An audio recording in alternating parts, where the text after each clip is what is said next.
Loh, ayolah.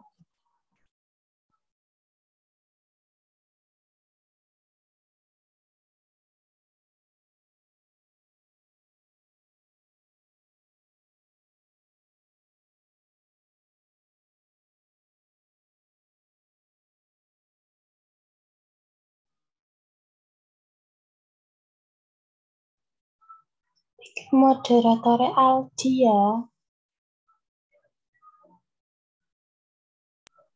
Loh, sido aku temenan. Kue gak apa-apa. Belani record.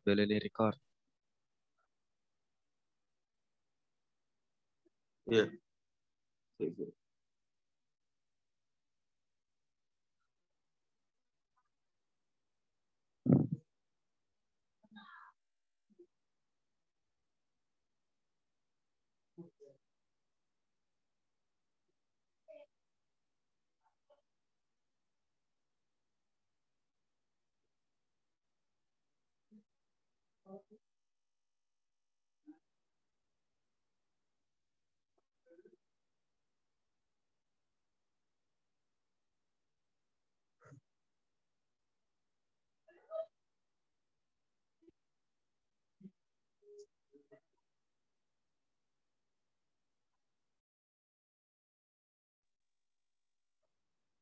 Mulai saiki.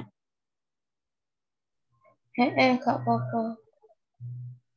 Mesti record iki. Sudah.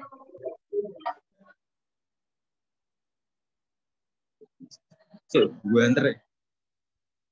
Pelan-pelan nih teman-teman, pelan-pelan.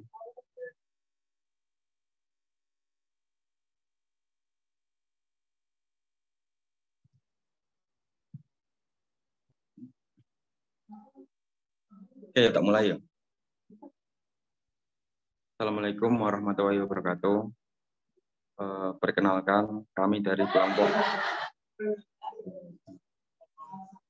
Ini kelompok biro sik. 4.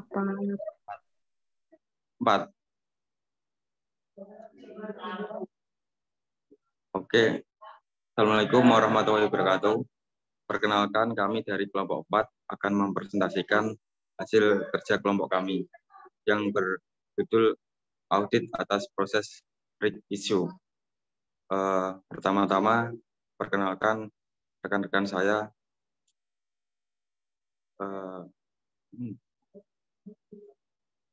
Slide go. Balen saya, slide iku lho ngene saya.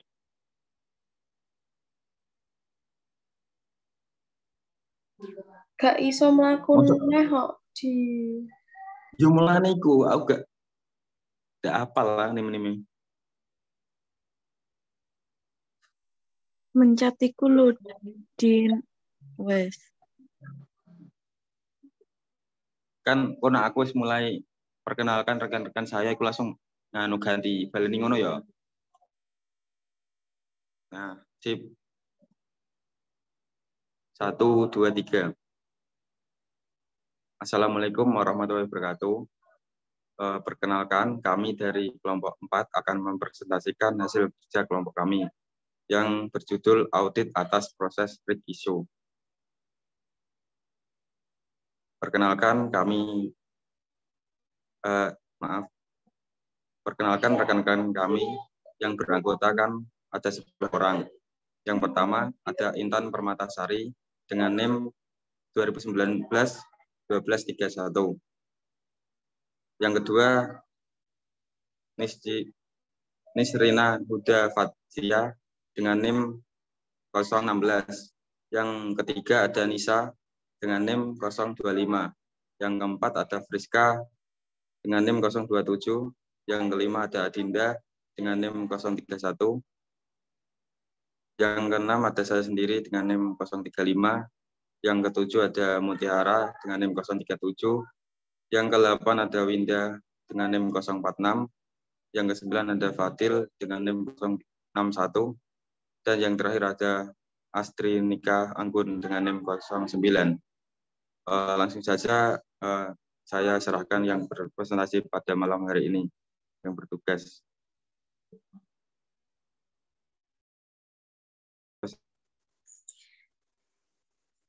Pertama, pengertian right issue atau hak pemesanan efek terlebih dahulu adalah hak yang diberikan oleh emiten kepada pemegang saham lama untuk membeli tambahan saham baru. Jika pemegang saham lama tidak mau menggunakan haknya, maka hak tersebut akan dialihkan kepada pihak lain. Perusahaan yang membutuhkan tambahan dana yang besar untuk memeraskan bisa memilih beberapa kemungkinan, yaitu meminta kredit dari bank, menjual obligasi, atau menjual saham ke masyarakat. Next.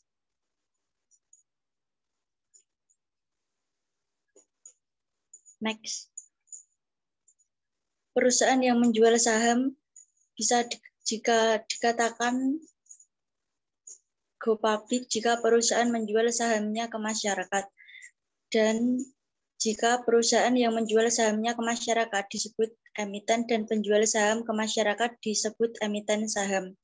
Selanjutnya akan dijelaskan oleh rekan saya.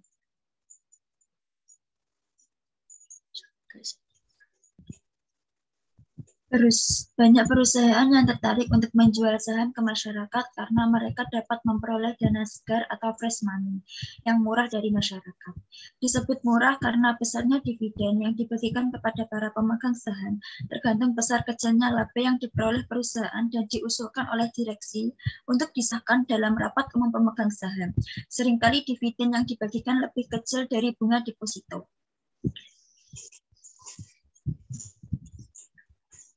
Next, persyaratan go public. Yang pertama, perusahaan harus transparan.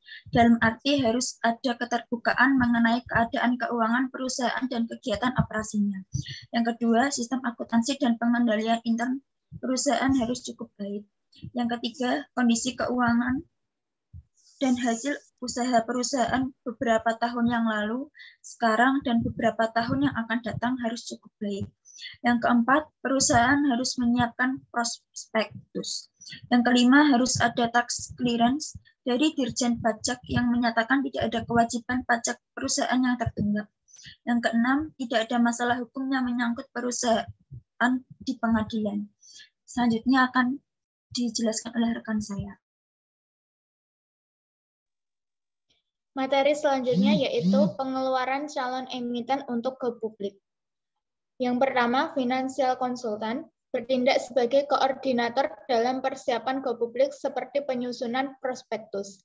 Yang kedua, lead atau main underwriter membantu emiten dalam menjual sahamnya ke masyarakat dan mengatur penjatahan saham. Perjanjian emiten dan lead underwriter yaitu full commitment dan best effort. Yang ketiga, sub-underwriter, pembantu lead underwriter dalam menjual saham emiten ke masyarakat. Yang keempat, kantor akuntan publik, yaitu pengauditan laporan keuangan calon emiten. Next. Yang kelima, ada legal consultant, bertugas menangani masalah hukum dan membuat surat pernyataan apakah ada atau tidak masalah hukum pada perusahaan. Yang keenam, notaris bertugas menangani perubahan dan pembuatan akta-akta yang diperlukan calon emiten. 7. Tax consultant bertugas menangani masalah pajak. 8. Appraisal company bertugas melakukan penilaian kembali terhadap aset perusahaan agar sesuai dengan harga pasar. Yang ke-9, bursa administrasi efek bertugas mengadministrasikan saham dan pembayaran dividen. Selanjutnya akan dibacakan oleh rekan saya. Jika ketentuan dalam UU nomor 88 tahun 1995 tentang pasar modal dan semua persyaratan yang ditentukan BPPAM LK sudah dipenuhi, barulah Ketua BPPAM LK mengeluarkan izin untuk penjualan saham perusahaan ke masyarakat. Setelah proses emisi saham selesai, emiten harus melaporkan realisasi penggunaan dana yang diperoleh dari emisi saham kepada BPPAM LK untuk diperiksa. Setiap akhir bulan dan pada akhir tahun lalu, emiten mengirim laporan keuangan ke BPPAM LK dan BEI serta mengiklankan laporan keuangan di 2 surat kabar nasional. Next. Laporan keuangan tahunan harus diaudit oleh akuntan publik, anggota forum akuntan pasar modal, Laporan keuangan tengah tahunan bisa diaudit atau direview terbatas oleh KAP yang memiliki AP anggota forum akuntan pasar modal atau disusun oleh manajemen tanpa review terbatas atau tanpa audit. Keterlambatan dalam memasukkan laporan keuangan ke BPPAM LK bisa dikenakan denda Rp 1 juta per hari. Selanjutnya akan dibacakan oleh rekan saya.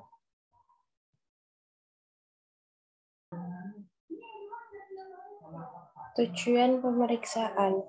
Jenis audit yang dilakukan oleh KAP, yang pertama ada special audit dan yang kedua ada compliance audit.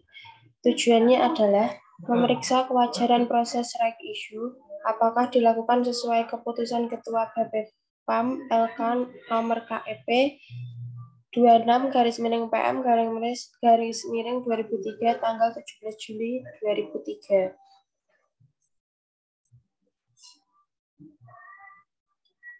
Peraturan BPPAM yang pertama, Keputusan Ketua Badan Pengawas Pasar Modal nomor KEP 26/PM/2003 tentang hak memesan efek terlebih dahulu dan lampirannya berupa peraturan ke-9 DI hak memesan efek terlebih dahulu.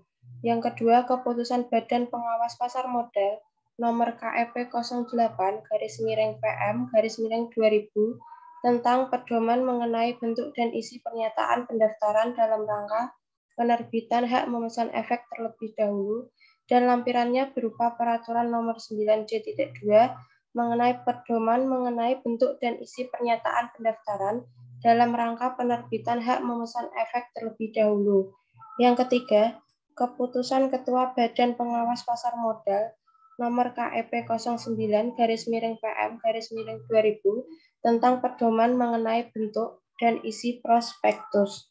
Selanjutnya akan dijelaskan oleh rekan saya.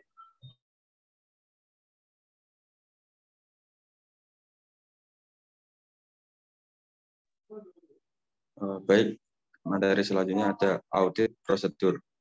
Yang pertama ada meminta fotokopi pernyataan pendaftaran dan memeriksa apakah pernyataan pendaftaran tersebut sesuai dengan peraturan nomor 9D.2. Yang kedua, meminta fotokopi prospektus atau iklan prospektus dan memeriksa apakah bentuk dan isi prospektus sesuai dengan peraturan nomor 9D.3 atau 9D.4. Yang ketiga, ada meminta akta notaris yang berhubungan dengan right issue. Yang keempat, ada membandingkan laporan hasil penjahatan saham dengan daftar hasil penjahatan saham yang diterbitkan oleh Biro Administrasi Efek yang mengelola administrasi saham perusahaan.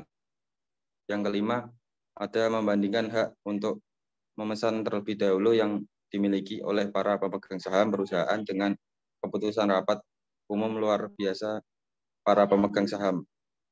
Selanjutnya ada yang keenam, memeriksa formulir konfirmasi penjahatan saham mengenai jumlah saham yang dipesan oleh para pemegang saham perusahaan dan jumlah yang seharusnya menjadi hak mereka. Yang ketujuh ada memeriksa formulir konfirmasi penjatahan saham untuk mengetahui kesesuaian hasil penjatahan dengan keputusan rapat umum luar biasa para pemegang saham.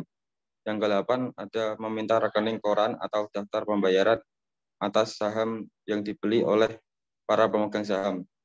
Dan yang ke-9 ada mengirim surat konfirmasi kepada pemegang saham utama perusahaan bahwa sisa saham yang diambil oleh pemegang hak atau pemegang saham lama akan dibeli oleh pemegang saham utama. Selanjutnya akan diteruskan oleh rekan saya.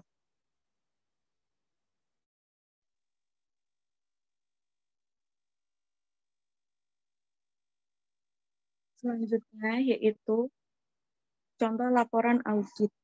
Laporan audit atas proses right issue terdiri dari yang pertama, pernyataan akuntan, yang kedua, laporan hasil penjualan saham, yang ketiga, daftar hasil penjatahan saham yang terdiri dari A. Masyarakat Perorangan Indonesia, B. lembaga atau badan usaha Indonesia, C. Dana reksa, D. Perorangan asing, E. Lembaga asing. Dan yang terakhir yaitu akte notaris perjanjian pengalokasian sisa saham. Next. Contoh laporan audit atas proses right issue nomor 013/SPC KAAK _9 Jakarta 20 September 2003. Pemegang saham Dewan Komisaris dan Direksi PT Beriman. Kami telah melaksanakan pemeriksaan khusus terhadap pelaksanaan dan hasil penjatahan saham PT Beriman yang selanjutnya disebut perusahaan. Tanggal 1 September 2003 yang tercakup dalam laporan hasil penjatahan saham perusahaan sehubungan dengan penawaran umum terbatas right issue yang dilaksanakan dari tanggal 22 Juli 2003 sampai dengan 27 Agustus 2003. Kami sebagai akuntan yang bebas dalam hubungannya dengan perusahaan sebagaimana diartikan dalam Keputusan Menteri Keuangan nomor 1548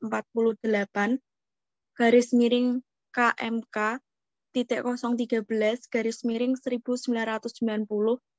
tanggal 4 Desember 1990.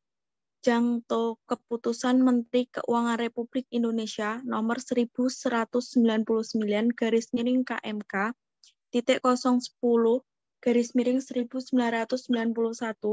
tanggal 30 November 1991 mengenai afiliasi dan sebagaimana diartikan dalam standar profesional akuntan publik telah melakukan prosedur-prosedur pemeriksaan khusus sebagai berikut. Yang pertama, kami membandingkan laporan hasil penjatahan saham dengan daftar hasil penjatahan saham tanggal 1 September 2003 yang diterbitkan oleh Biro Administrasi Efek yang mengelola administrasi saham perusahaan. Selanjutnya akan dijelaskan oleh rekan saya. Yang kedua, kami membandingkan hak untuk memesan terlebih dahulu yang dimiliki oleh para pemegang saham perusahaan sebagaimana tercantum dalam laporan hasil penjatahan saham tersebut di atas dengan keputusan rapat umum luar biasa para pemegang saham tanggal 11 Agustus 2003 mengenai pelaksanaan penawaran umum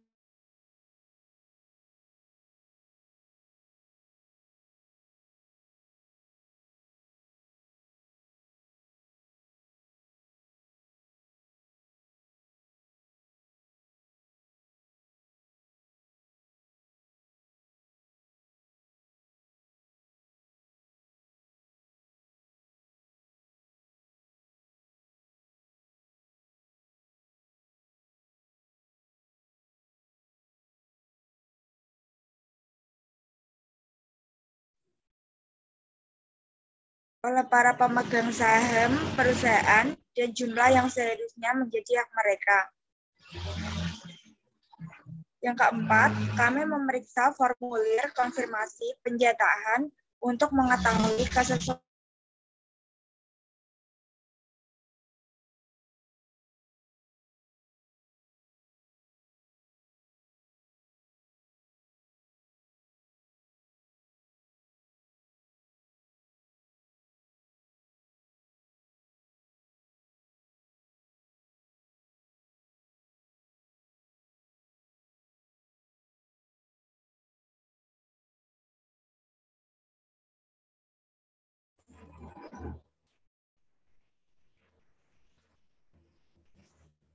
Yang keempat, kami memeriksa formulir penjatahan untuk mengetahui kesesuaian hasil penjatahan tersebut di atas dengan surat keputusan Ketua BPPAM LK nomor KEP 57/.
Sorry.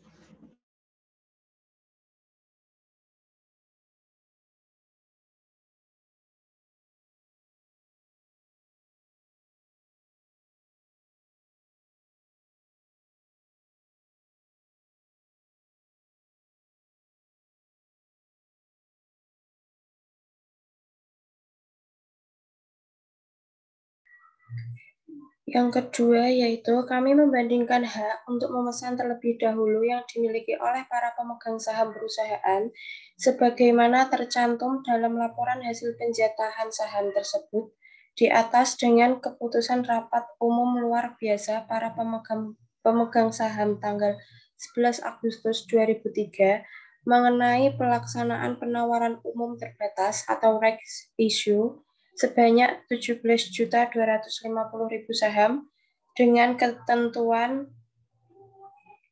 bahwa setiap satu saham yang dimiliki berhak membeli 3 saham baru. Yang ketiga, kami memeriksa formulir pemesanan saham mengenai jumlah saham yang dipesan oleh para pemegang saham perusahaan dan jumlah yang seharusnya menjadi hak mereka.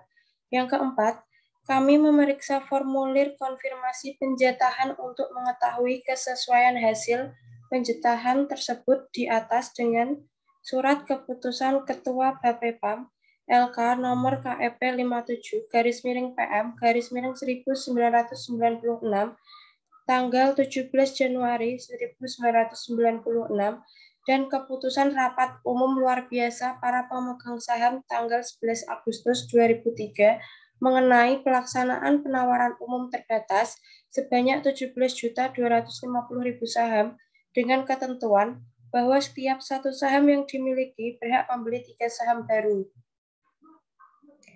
Berdasarkan prosedur-prosedur pemeriksaan khusus seperti yang dikemukakan di atas yang telah kami lakukan, kami berpendapat bahwa pelaksanaan dan hasil penjatahan saham PT Beriman tanggal 1 September 2003 yang tercakup dalam laporan hasil penjatahan saham perusahaan tersebut di atas telah dilakukan secara wajar sesuai dengan surat keputusan Ketua Badan Pengawas Pasar Modal nomor KEP 57-PM-1996 tanggal 17 Januari 1996 dan keputusan rapat umum luar biasa para pemegang saham tanggal 11 Agustus 2003 mengenai pelaksanaan penawaran umum terbatas sebanyak 17.250.000 saham dengan ketentuan bahwa setiap satu saham yang dimiliki berhak membeli 3 saham baru.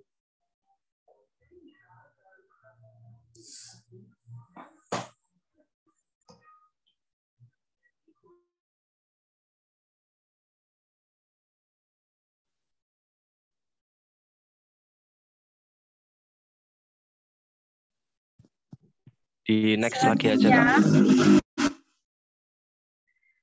Di next lagi aja. Oke. Lanjut. Selanjutnya, sesuai dengan akta notaris Nyonya Ineke SH di Jakarta nomor 80 tanggal 29 Juli 2003 mengenai pengalokasian sisa saham, Veronica Kinarta sebagai salah satu pemegang saham utama perusahaan setuju untuk membeli dari perusahaan sisa saham yang tidak diambil oleh pemegang hak untuk memesan efek terlebih dahulu. Seandainya kami melaksanakan prosedur tambahan untuk mungkin ada masalah lain yang akan kami jumpai dan harus dilaporkan, laporan ini semata-mata diterbitkan untuk memenuhi salah satu persyaratan dalam melaksanakan penawaran umum saham dengan hak memesan efek terlebih dahulu melalui pasar modal dan tidak dimaksudkan dipakai untuk tujuan lain.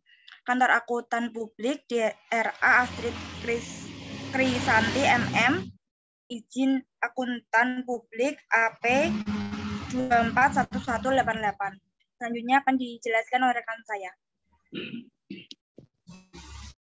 Nah, berikut adalah contoh laporan hasil pencetaan saham, di mana PT Briman ini adalah perusahaan terbuka sebagai emiten. Apa itu emiten? Emiten ialah badan usaha yang memperjualbelikan surat berharga, di mana jumlah saham yang dijatah di sisi kanan itu adalah bisa disebut sebagai emisi saham. Apa itu emisi saham? Emisi saham adalah pengeluaran saham. Jadi pengeluaran saham yang dikeluarkan oleh PT Briman dijatah sejumlah Rp17.250.000. Kembali lagi ke right issue. Right issue ialah HMETD, di mana hak memesan efek terlebih dahulu. Right issue ialah hak yang diberikan oleh emiten kepada pemegang saham lama untuk membeli tambahan saham baru. Nah, di sini pemegang saham lama ialah Perorangan Masyarakat Indonesia, Lembaga atau Badan Usaha Indonesia, dan PT Dana Reksa. Nah, jika pemegang saham lama tidak mau menggunakan haknya, maka hak tersebut bisa dialihkan kepada pihak lain. Dalam contoh, pemegang saham lama di sini menggunakan haknya, di mana jumlah saham bisa kembali lagi.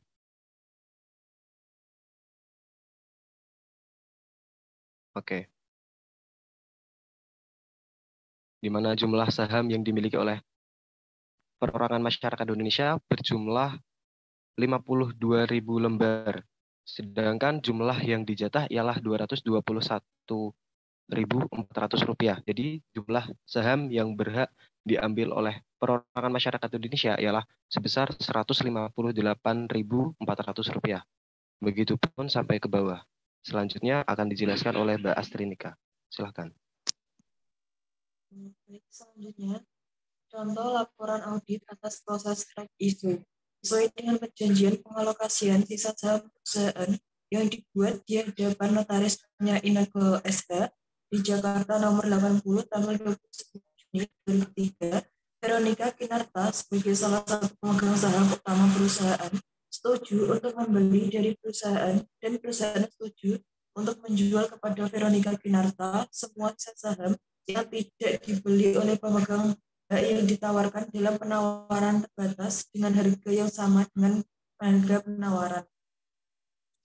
Dari 17.250.000 lembar saham yang ditawarkan, ternyata jumlah saham yang dipesan berjumlah 16.605.700 lembar saham, sehingga sisa saham sebesar 644.300 lembar saham diambil oleh Veronica Kinarta dengan harga yang sama dengan harga penawaran 1.000. Lihat lampiran 6 Akta Notaris Nyonya Inagro SK di Jakarta nomor 80 tanggal 29 Juli 2003 mengenai pengalokasian sisa saham, atau dalam buku ini tidak dilampirkan. Selanjutnya saya akan kembalikan kepada moderator.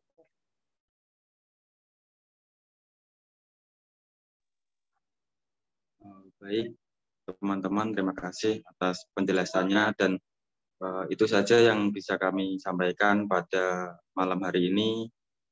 Terima kasih. Bila ada salah kata atau salah dalam kendala presentasi pada malam hari ini, kami mohon maaf. Assalamualaikum warahmatullahi wabarakatuh.